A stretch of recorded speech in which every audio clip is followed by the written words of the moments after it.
नमस्कार साथियों, welcome to my YouTube channel. आज हम करंट अफेयर से रिलेटेड चीज़ें लाए हैं और ये करंट अफेयर एक सेट के रूप में चलेगा। प्रत्येक दिन एक सेट हम करवाएंगे और ख़ास करके ये झारखंड और बिहार के सभी कम्पिटिटिव एग्ज़ाम के लिए इम्पोर्टेंट होगा। वैसे तो जितने भी ऑल ओवर इंडिया में गवर्नमेंट एग्ज़ाम होते हैं, कम्पिटिटिव एग्ज़ाम होते हैं, उसमें सभी में करंट अफेयर काम देंगे क्योंकि ये नेशनल इंटरनेशनल दोनों से रिलेटेड होंगे और स्टेट वाइज जो पीसीएस एग्ज़ाम होते हैं उसमें भी होगा। लेकिन मेरा फोकस सिर्फ कहाँ पे है, तो जेएसएससी और बीएसएससी और बीपीएससी का एग्ज़ाम के लिए जो लोग जो भी बच्चे मतलब जो भी स्टूडेंट जेएसएससी का एग्ज़ाम का तैयारी कर रहे हैं, जो अभी 1-2 महीने में होने वाले हैं, उसके लिए बहुत इम्पोर्टेंट है। ये 1 साल का सेलेक्टेड क्वेश्चंस हैं। पक्का इससे कुछ मतलब लगभग आपको इसी सेट से सारा क्वेश्चंस का प्रिपरेशन हो जाएगा, खास करके करंट अफेयर से। तो आइए शुरू करते हैं। सबसे पहला क्वेश्चंस क्या है, ठीक है। सबसे पहला क्वेश्चन है हमारा कि डेयरी और पशुपालन मंत्रालय ने 28 जून 2022 को, कब, 28 जून 2022 को किस शहर में वन हेल्थ पायलट प्रोजेक्ट की शुरुआत किया गया है, ठीक है। तो ये बेंगलोर में शुरू किया गया है। अब देखिए पायलट प्रोजेक्ट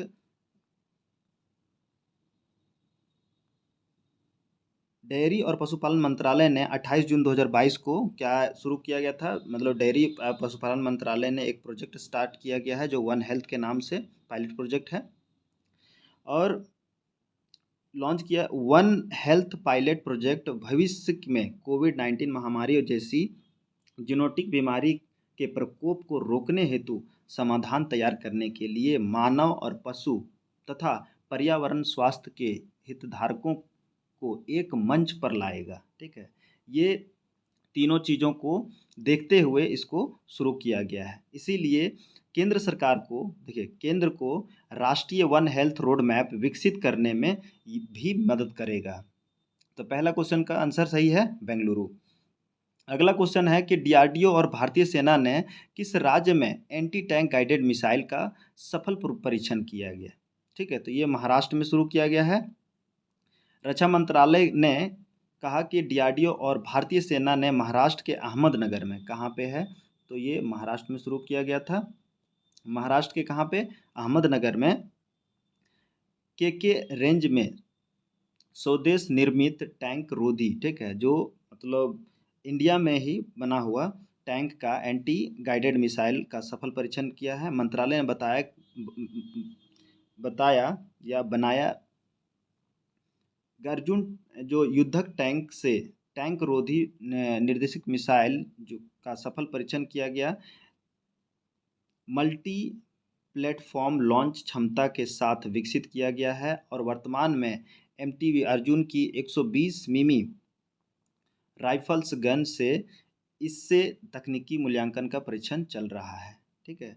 तो ये कहाँ पे किया गया, तो ये महाराष्ट्र में किया गया। नेक्स्ट क्वेश्चन है महाराष्ट्र के औरंगाबाद ज़िले का नाम बदलकर क्या रखा गया है। ये बहुत इम्पोर्टेंट है और ख़ास करके झारखंड में जेएसएससी या जेपीएससी के एग्ज़ाम में एक महाराष्ट्र से क्वेश्चन रहता ही है, चाहे वो आपका मतलब कोई भी चीज़ों से रिलेटेड वहाँ का स्टेट से पूछता है। तो ये समझ लिए बहुत इंपॉर्टेंट है, खास करके कोई भी एग्ज़ाम के लिए। तो महाराष्ट्र के औरंगाबाद का नाम बदलकर क्या रखा गया है, तो ये संभाजी नगर रखा गया है। संभाजी कौन थे, ये शिवाजी के बड़े बेटे थे। औरंग औरंगाबाद का नाम बदलने की मांग उद्धव ठाकरे की राजनीतिक पार्टी लंबे समय से कर रही थी। महाराष्ट्र सरकार पर आए संकट के बीच औरंगाबाद के नाम बदलने की सुध आई है।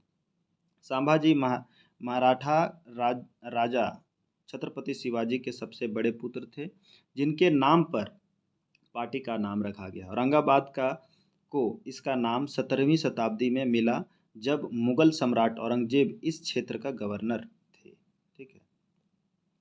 अगला क्वेश्चन है कि अंतर्राष्ट्रीय क्षुद्र ग्रह दिवस कब मनाया था, तो 30 जून को। ये 1908 में शुरू किया गया था इससे, लेकिन 2016 से मनाया जा रहा है।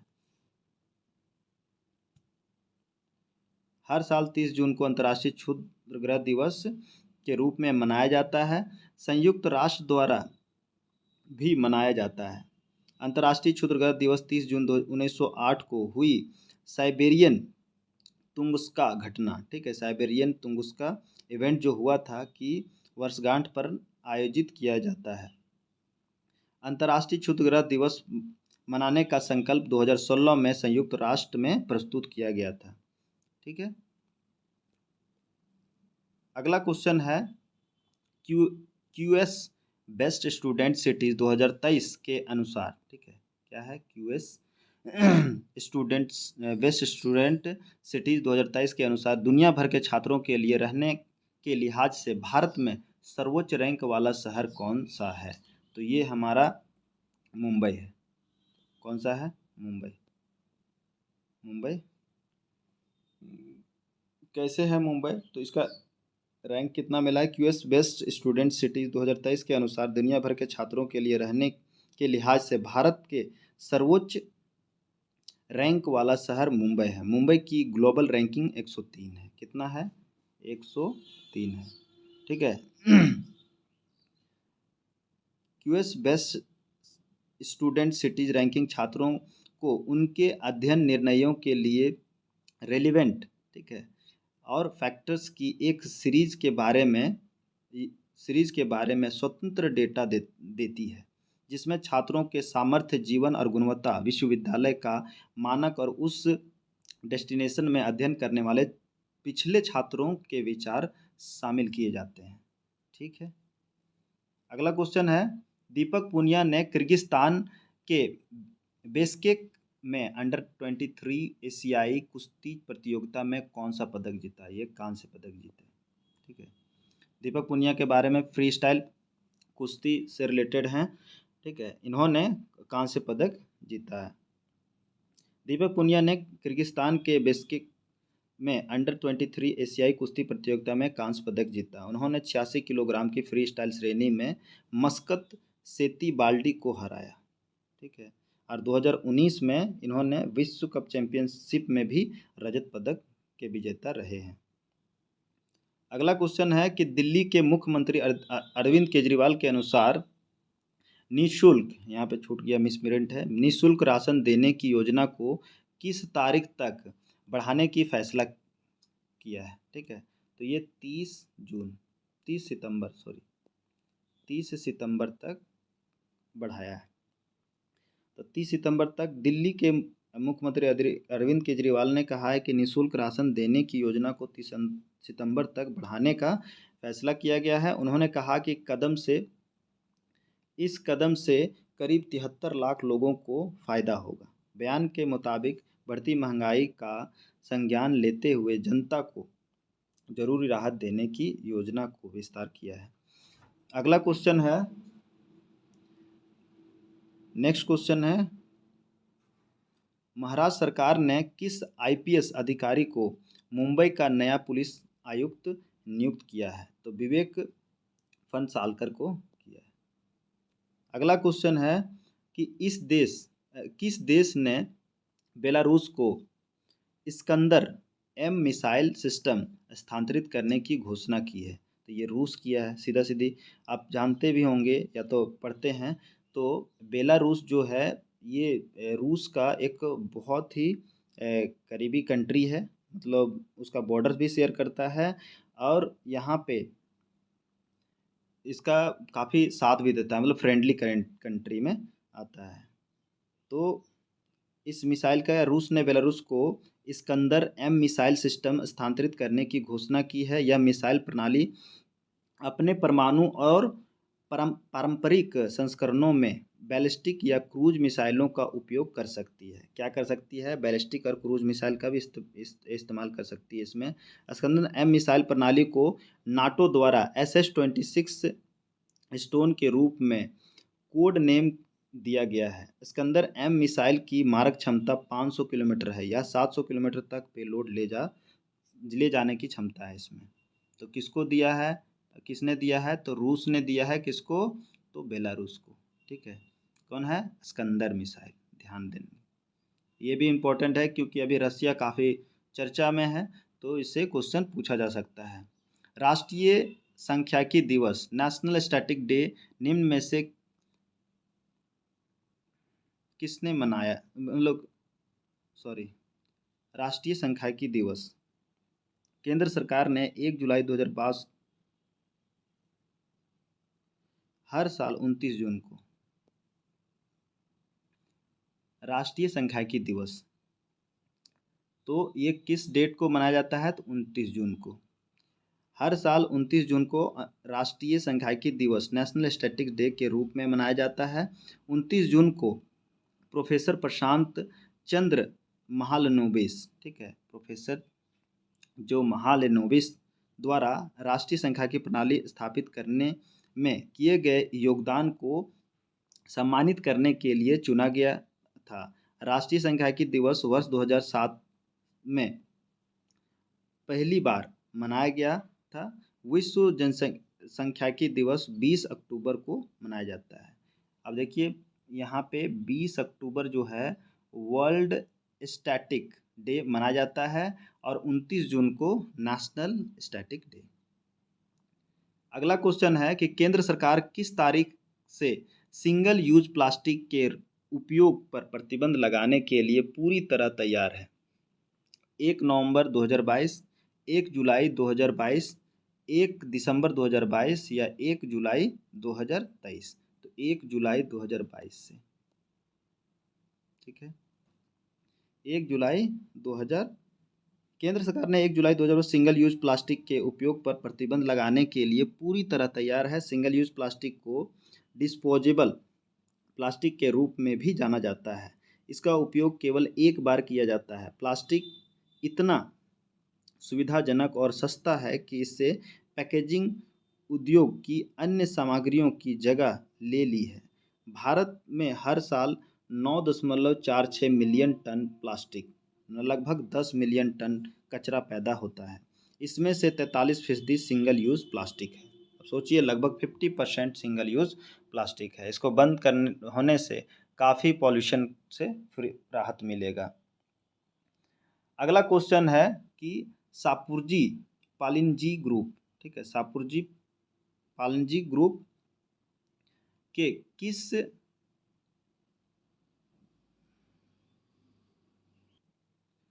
शापूरजी पालिनजी ग्रुप के हाल ही में निधन हो गया। ये कौन थे? तो ये पालनजी मिस्त्री थे। कौन थे? पालनजी मिस्त्री थे। ये शापूरजी का अध्यक्ष पालनजी मिस्त्री का निधन हो गया। अरबपति उद्योगपति का निधन 93 साल की उम्र में इसके मुंबई स्थित आवास पर हुआ था। पालनजी मिस्त्री का जन्म भारत के एक पारसी परिवार में हुआ था। उन्होंने 2003 में शादी के जरिए आयरिश नागरिकता ले ली थी। टाटा ग्रुप में सबसे बड़े व्यक्तिगत शेयरधारक थे। समूह में उनकी 18.4% हिस्सेदारी थी। तो ये टाटा ग्रुप से रिलेटेड हैं।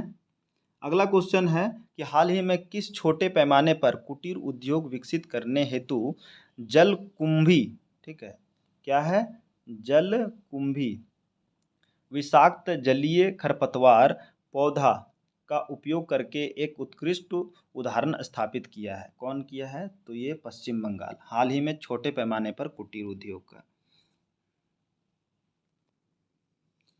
हाल ही में किस छोटे पैमाने पर कुटीर उद्योग विकसित करने हेतु जलकुंभी, ठीक है, जलकुंभी क्या होता है? विषाक्त जलीय खरपतवार पौधा का उपयोग करके एक उत्कृष्ट उदाहरण स्थापित किया है। कौन किया? कौन सा राज्य किया है? तो ये पश्चिम बंगाल किया है। देखिए, हाल ही में पश्चिम बंगाल ने छोटे पैमाने पर कुटीर उद्योग विकसित करने के लिए जलकुंभी विषाक्त जल खरपतवार पौधा का उपयोग करके एक उत्कृष्ट उदाहरण स्थापित किया है, जो आर्थिक रूप से ये फायदेमंद है और पर्यावरण के अनुकूल है। जलकुंभी को वैज्ञानिक तौर पर इचोर्निया क्रेप्स माट के रूप में जाना जाता है। क्या नाम से जाना जाता है? तो वैज्ञानिक रूप से ये इचोर्निया क्रैसिप्स माट के रूप में जाना जाता है। पोंटेडिरियासी भारत सहित पूरे दक्षिण एशियाई जल निकायों में पाया जाने वाला एक जलीय खरपतवार है। यह स्वदेशी प्रजाति नहीं है, लेकिन ब्रिटिश औपनिवेशिक शासन के दौरान इसे दक्षिण अमेरिका से सजावटी जलीय पौधे के रूप में भारत लाया गया था। अगला क्वेश्चन है, यूरोपीय संघ के कार्यकारी शाखा यूरोपीय आयोजन ने किस साल तक पूरे यूरोप में कीटनाशकों के उपयोग पर आधा करने के लिए मसौदा कानून का प्रस्ताव रखा है? तो ये 2030 तक किया गया है। कब किया गया है? 2030 तक। देखिए, यूरोपीय संघ के कार्यकारी शाखा यूरोपीय आयोग, ठीक है, यूरोपीय आयोग ने 2030 तक पूरे यूरोप में कीटनाशकों के उपयोग को आधा करने के लिए एक मसौदा कानून प्रस्तुत रखा है, ठीक है, या प्रस्तुत किया है। जलवायु परिवर्तन पर अंतर सरकारी पैनल, ठीक है, आईपीसीसी ने अपने छठे आकलन में जलवायु परिवर्तन में कमी लाने के लिए अनुकूल पारिस्थितिकी तंत्र की तत्काल बहाली का आह्वान किया है। यूरोपीय संघ ने 2011 और 2020 के बीच यूरोपीय संघ में जैव विविधता रणनीति के अनुसार जैव विविधता के क्षति को रोकने में सफल नहीं रहा है, जिसका स्वैच्छिक लक्ष्य 2020 तक कम से कम 15% निम्नीकृत परिस्थिति तंत्र को बहाल करना था। अब देखिए, इतना नहीं हो पाया, लेकिन 2030 तक आधा करने का अनुमान किया गया है या लक्ष्य रखा गया है। अगला क्वेश्चन है कि हाल ही में विश्व बैंक ने कितने राज्यों की सड़क सुरक्षा हेतु भारत राज्य सहायता कम के लिए 250 मिलियन अमेरिकी डॉलर के ऋण को मंजूरी दी है? तो ये 7 राज्यों को, ठीक है। तो 7 राज्यों को, कौन कौन से राज्य को दिया गया है? तो हाल ही में विश्व बैंक ने 7 राज्यों को सड़क सुरक्षा हेतु भारत राज्य सहायता कार्यक्रम के लिए 250 मिलियन अमेरिकी डॉलर ऋण को मंजूरी दी है, जिसके तहत दुर्घटना के बाद की घटनाओं को बेहतर ढंग से प्रबंधित करने के लिए सिंगल एक्सीडेंट रिपोर्ट नंबर, ठीक है, सिंगल एक्सीडेंट रिपोर्ट नंबर स्थापित किया जाएगा। विश्व बैंक समूह विकासशील देशों में गरीबी को कम करने और साझा समृद्धि का निर्माण करने वाले अस्थायी समाधानों के लिए काम कर रही है। 5 स्थानों के एक अनूठी वैश्विक साझेदारी है। दुर्घटनाओं को विश्लेषण करने और बेहतर तथा सुरक्षित सड़कों के लिए निर्माण के लिए इसका उपयोग हेतु परियोजना एक राष्ट्रीय सामंजस्यपूर्ण क्रैश डेटाबेस सिस्टम स्थापित करेगा।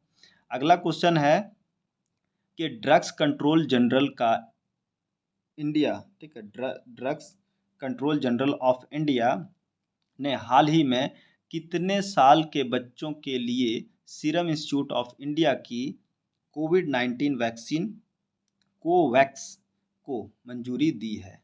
तो ये 7 से 12 साल के, कितने? 7 से 12 साल के बच्चों के लिए drugs controller general of India ने हाल ही में 7 से 12 साल के बच्चों के लिए सीरम इंस्टीट्यूट ऑफ इंडिया की कोविड-19 वैक्सीन कोवैक्स को मंजूरी दी है। इससे पहले भारत सरकार ने 7+ साल के बच्चों के लिए कोवैक्सीन के आपात इस्तेमाल की मंजूरी दी थी। गौरतलब है कि DCGI ने मार्च में 12 से 17 वर्ष के बच्चों के लिए मंजूरी दी थी। नेक्स्ट क्वेश्चन है कि हाल ही में किस राज्य सरकार ने जगनन्ना या जगनम्मा अम्मा बोडी योजना के तहत 6,695 करोड़ रुपये जारी किए हैं, ठीक है। तो कौन किया है? तो ये आंध्र प्रदेश किया है। कौन किया है? आंध्र प्रदेश। देखिए,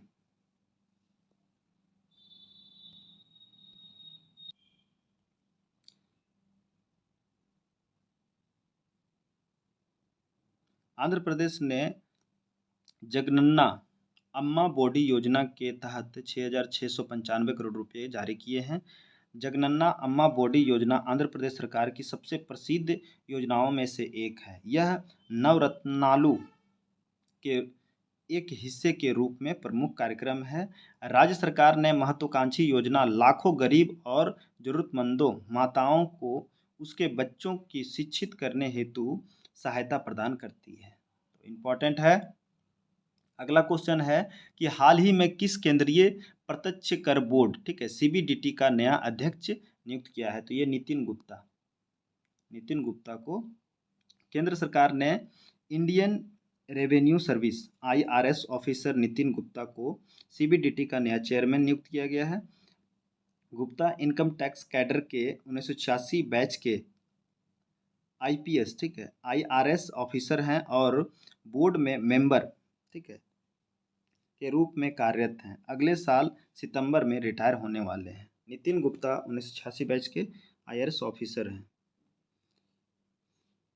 अगला क्वेश्चन है कि हाल ही में कौन से federation of international cricketers association की पहली महिला अध्यक्ष बनी है? ठीक है, किसका? तो federation of international cricketers association की पहली महिला अध्यक्ष बनी है, तो ये लिसा स्टालेकर।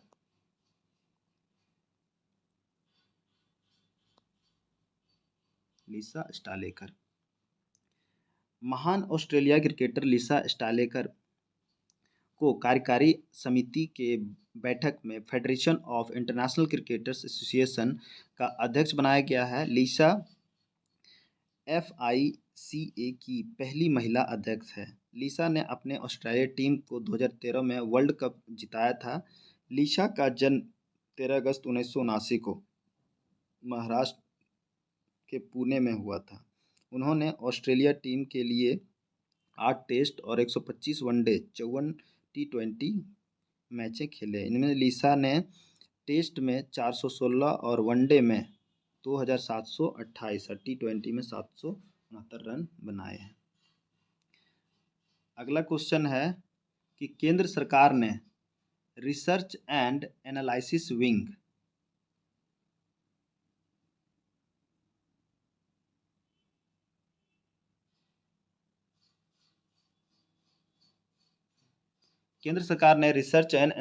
विंग रॉ प्रमुख सामंत गोयल का कार्यकाल कितने साल के लिए बढ़ा दिया है? तो ये 1 साल के लिए बढ़ा दिया है।